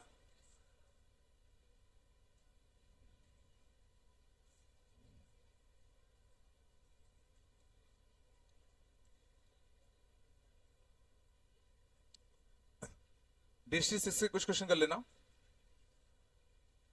DST नंबर 6 के कुछ क्वेश्चंस कर लेना।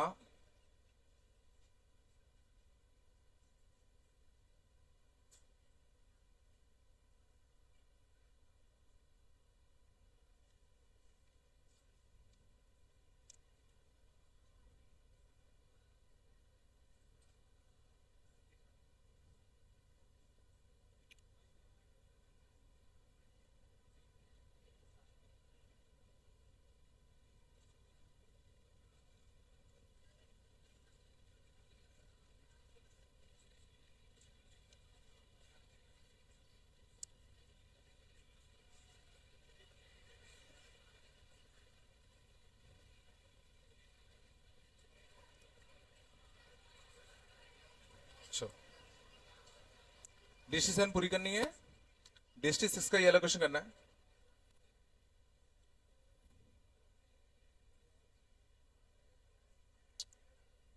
चलो कर लोगे ना?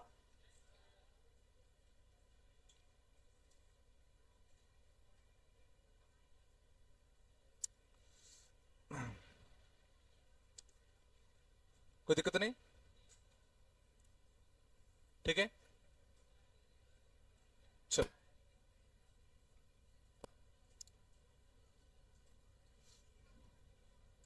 ठीक है, जो जो डाउट्स होते हैं समझ जाओ आराम से। देखो कॉपी अच्छे से पढ़ो, अभी तुम लोगों पे वक्त है, बाद में बता रहा हूं वक्त नहीं मिलता, ठीक है।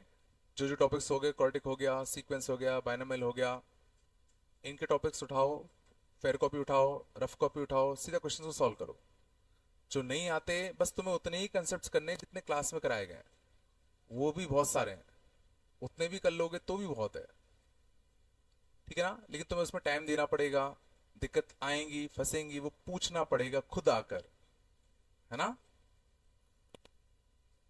और कोई ऑप्शन देखो नहीं होता, और कोई तीसरा ऑप्शन नहीं होता, ठीक है ना। सब यही करते आ रहे हैं, सब यही कर रहे हैं और सब यही करते रहेंगे, ठीक है ना। सब टाइम का खेल है, अभी टाइम है यूज कर लो, बाद में टाइम नहीं मिलेगा, ठीक है ना। छोटे से छोटे लॉजिक्स या कंसेप्ट अगर तुम्हें नहीं आते तो आगे दिक्कत देंगे, तो अभी बस तुम्हें आके पूछना ही तो है ना एक बार। समझ में आ रहा है? चलो मिलते हैं अपन, है ना।